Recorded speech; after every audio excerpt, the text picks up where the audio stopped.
कि मुझको मेरी तारीख़ ने ये दर्स दिया है, हरगिज़ किसी जालिम का कसीदा न पढ़ूँगा, ये हाथ कलम हो या ज़बां काट जी जाए, मैं इंसानों के दुश्मन को मसीहा न कहूँगा। ऐसे सब बनाइए, लेकिन महिला सुरक्षा के लिए क्या कर लिया आपने? कहाँ गया आपका एंटी रोमियो स्क्वाड? आज बच्चियों की इज्जत नहीं लुट रही क्या? कहाँ चला गया वो स्क्वाड? किसी धर्म के मानने वालों को खड़ा कर दिया जाता है, किसी पेशे के करने वालों को खड़ा कर दिया जाता है, लेकिन ना कोई राम बन के आता है, ना कोई कृष्ण बन के आता है, ना मोहम्मद बन के आता है, बल्कि लोग धर्म और जाति की बुनियाद पर भारत के टुकड़े करना चाहते हैं। और पीस पार्टी ने ये आज़म लिया है कि हमारा आज़म अगर बेनकाब निकलेगा, सैकड़ों घर से नया इनकलाब निकलेगा। हर एक जुर्म कर बढ़कर जवाब दो, वरना इन खामोशियों का नतीजा खराब निकलेगा। सरकार एक्शन में नहीं है, सरकार रिएक्शन में है। जो सरकार से सवाल कर ले, नहीं मालूम कब देशद्रोही साबित हो जाएगा, कब देश का गद्दार साबित हो जाएगा, कब वो एनकाउंटर में मार दिया जाएगा, कब उसके घर पर जाकर के कुर्की कर ली जाएगी, नहीं मालूम क्या हो जाएगा। क्यों खुद वक्त ने घबरा के हमसे हाथ मले हैं। हम वो चराग हैं जो हवाओं में जले हैं, और कांटों को ना निकाल चमन से बागबा, हम भी गुलों के साथ बहारों में पले हैं। एक बार हमने तो अपने मुख्यमंत्री जी को रोते हुए देखा है, तो हो सकता है कल को दोबारा सरकार ना रहे, तो हो सकता है यही कार्रवाई मुख्यमंत्री जी पर ही हो जाए। हम नहीं चाहते मुख्यमंत्री जी का भी उत्पीड़न हो। एक बार फिर से आप सभी का स्वागत है DS4 न्यूज़ में। और आज हमारे साथ मौजूद हैं पीस पार्टी के जाने माने प्रवक्ता सदाब चौहान जी, और साथ ही साथ ऐसे एक शख्स हैं जो कि मैं आपको ठीक आज से 4 महीना पहले मैंने आपको दिल्ली के जंतर मंतर से दिखाया था, जिनका एक शेरो शायरी काफ़ी ज़्यादा सोशल मीडिया पे फेमस हुआ था। आज इन दोनों लोगों से जानने की कोशिश करेंगे कि जिस तरीके से उत्तर प्रदेश में जो मामला बढ़ रहा है, और साथ ही साथ उत्तर प्रदेश की सरकार 2-3 मुद्दों को लेकर के सामने आई है, और इसको लेकर के आज पीस पार्टी का यहाँ पे आज प्रेस ब्रीफिंग भी था, उसको देखते हुए आज हम बातचीत करने वाले हैं। सबसे पहले सदाब चौहान जी, आपने बताया ये कि जो उत्तर प्रदेश की जो सरकार है वो ये बता रही है कि जिसको चाहे उसको पकड़ सकती है, जिस पे चाहे उस पे वो बिना वारंट के ही पूछताछ कर सकती है, किसी हालात में पकड़ सकती है। तो क्या लग रहा है आपको कि कर गई है सरकार?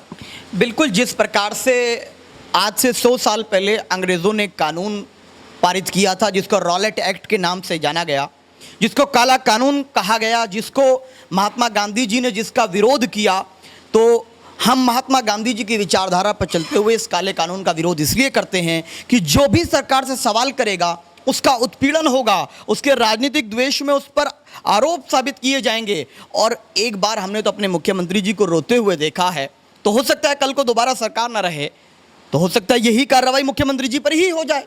हम नहीं चाहते मुख्यमंत्री जी का भी उत्पीड़न हो, मुख्यमंत्री जी को हमसे होगी नफरत, लेकिन हम आज भी उनसे मोहब्बत करते हैं क्योंकि भारतीय हैं। हर भारतीय से प्रेम हमारा आइडियोलॉजी है। लेकिन जिस प्रकार की कार्रवाई योगी सरकार कर रही है, आने वाले समय में इसका नुकसान योगी सरकार को ही उठाना पड़ेगा, और इससे लोगों का भारत की न्याय व्यवस्था पे भरोसा उठ जाएगा। किस लिए है कोर्ट दखलंदाजी नहीं करेगा? क्या न्याय व्यवस्था की कोई वैल्यू नहीं बची है? सब कुछ सरकारें और चंद लोग तय कर लेंगे कौन अपराधी है कौन नहीं है, फिर अदालतों का काम क्या है? ये सब सवालों को लेकर हम मुख्यमंत्री जी से अनुरोध करते हैं कि वो इस पर दोबारा संज्ञान लें, और कोर्ट का जो इसमें मामला है उसको इन्वॉल्वमेंट जैसे तमाम अदर फोर्सेस में होता है उसमें करें। आप बना रहे बनाइए, ऐसे सब बनाइए, लेकिन महिला सुरक्षा के लिए क्या कर लिया आपने? कहाँ गया आपका एंटी रोमियो स्क्वाड?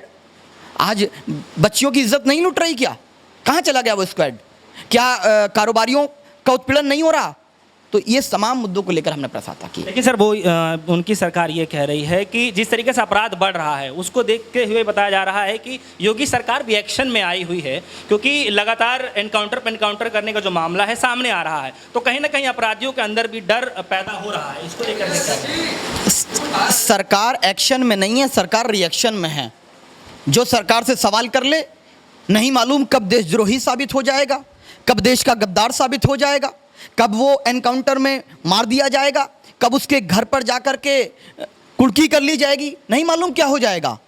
ये हमने देखा है, कब हाउस अरेस्ट कर लिया जाएगा। तो ये एक्शन नहीं कहते, रिएक्शन कहते हैं।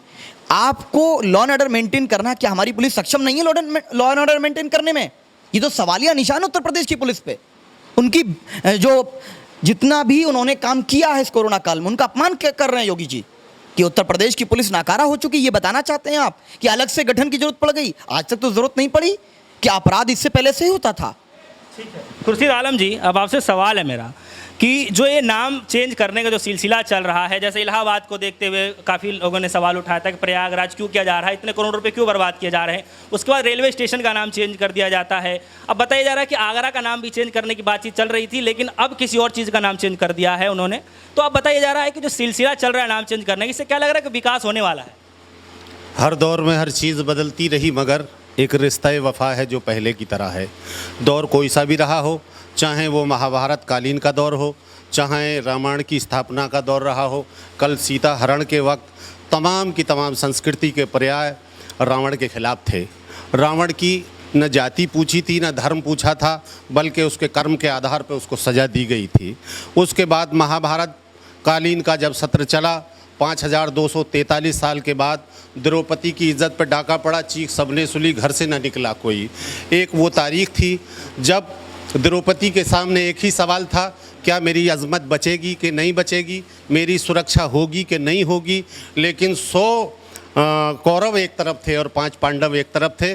उस दूसरे दौर की भी जो तारीख है वो ये बताती है कि मुझको मेरी तारीख ने ये दर्स दिया है, हरगिज़ किसी जालिम का कसीदा न पढ़ूंगा, ये हाथ कलम हो या ज़बां काट जी जाए, मैं इंसानों के दुश्मन को मसीहा न कहूँगा। 100 कौरव और 5 पांडव, इस बुनियाद पर कि एक सुई की नोक की बराबर भी उनको हिस्सा ना दिया जाए। ऐसे वक्त में उस बांसुरी के बजैया ने, उस वक्त के उस मसीहा ने, जो भगवान श्री कृष्ण के नाम से आकर उस द्रौपदी को चीर से बचाया था। उसके बाद 1438 साल के बाद जब इंसानियत का कत्ल होना शुरू हुआ, ज़मीन पर खून व गारत शुरू हुआ, तो एक ऐसी हस्ती जो इस तारीख़ के ऐवानों में दी गई, जिसको मोहम्मद साहब के नाम से भेजा गया, तमाम सिस्टम को चुन चुन के जुल्म के ख़िलाफ़ तमाम सहाबाओं ने, तमाम उलमाओं ने एक ऐसा मैसेज दिया कि जिससे जुल्म को हारना पड़ा, जालिम को हारना पड़ा। और यही सच्चाई थी जो हर दौर में जीतती रही है।